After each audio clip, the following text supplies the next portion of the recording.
लोगों का रुझान धीरे धीरे इलेक्ट्रिक स्कूटर और कारों की ओर बढ़ रहा है। सरकारी आंकड़ों के हिसाब से टू व्हीलर सेगमेंट में तो अब हर हफ्ते 5000 गाड़ियों की बिक्री हो रही है। लेकिन इस बीच अक्सर एक शब्द सामने आता है, ई बाइक।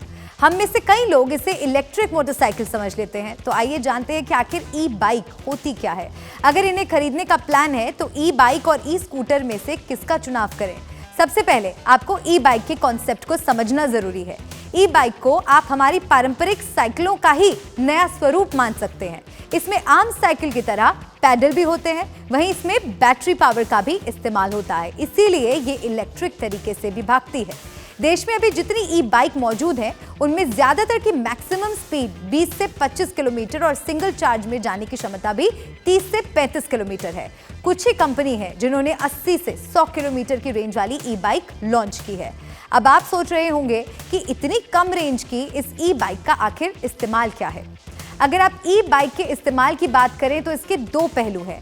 पहला ये कि इसमें आपको साइकिल चलाने का मजा भी आता है और दूसरा आपको थकान भी नहीं होती।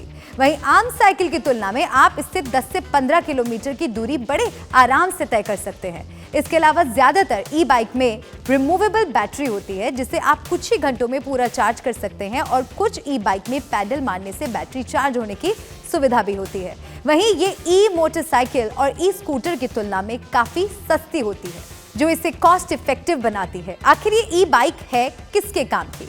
देश में बड़े स्टील प्लांट्स हो, सीमेंट प्लांट्स हो, पावर प्लांट्स हो या रिफाइनरी, इन सभी के कैंपस बड़े होते हैं। वहीं इनमें काम करने वाले लोगों के रेजिडेंशियल अपार्टमेंट्स भी कैंपस के अंदर ही होते हैं। इसी तरह आईआईटी, आईआईएम और यूनिवर्सिटीज में पढ़ने वाले बच्चों को भी कैंपस में इधर से उधर भागना पड़ता है। और नोएडा, गाजियाबाद एवं गुरुग्राम जैसे शहरों में कई हजार मकानों वाली बड़ी रेजिडेंशियल सोसाइटीज होती हैं। ये सभी जगह मुख्य शहर से दूर होती हैं। ऐसे में इन जगहों पर घर या हॉस्टल से काम की जगह तक के मूवमेंट के लिए ई बाइक बड़े काम की चीज हो सकती है, क्योंकि इस तरह की क्लोज्ड प्रेमिसेस में ट्रैफिक की समस्या नहीं होती। तो यहाँ ई बाइक से मूवमेंट आसान और किफायती होती है।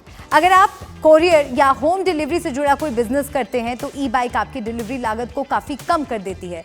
ई बाइक बनाने वाली कंपनी गो जीरो के सीईओ अंकित कुमार का कहना है कि कोरोना और लॉकडाउन की वजह से अब अधिकतर लोग ऑनलाइन ऑर्डर और होम डिलीवरी पर निर्भर हो गए हैं। ऐसे में पेट्रोल से चलने वाली मोटरसाइकिल या स्कूटर की जगह ई बाइक काफी किफायती साबित होती है।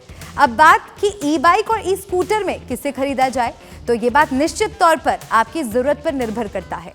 ई स्कूटर आपको ज्यादा दूर तक जाने की सहूलियत देता है, लेकिन अभी भी देश में कुछ ही स्कूटर हैं जिनमें रिमूवेबल बैटरी मौजूद है। ऐसे में इन्हें चार्ज करना अभी एक समस्या है। वहीं इलेक्ट्रिक स्कूटर के लिए आपको रजिस्ट्रेशन कराना होता है, जबकि ई बाइक के लिए नहीं। इतना ही नहीं, ई स्कूटर और ई बाइक की कीमत में बहुत अंतर होता है। तो इनमें से किसी एक के चुनाव का निर्णय आपके बजट और जरूरत के मेल खाने पर निर्भर करता है।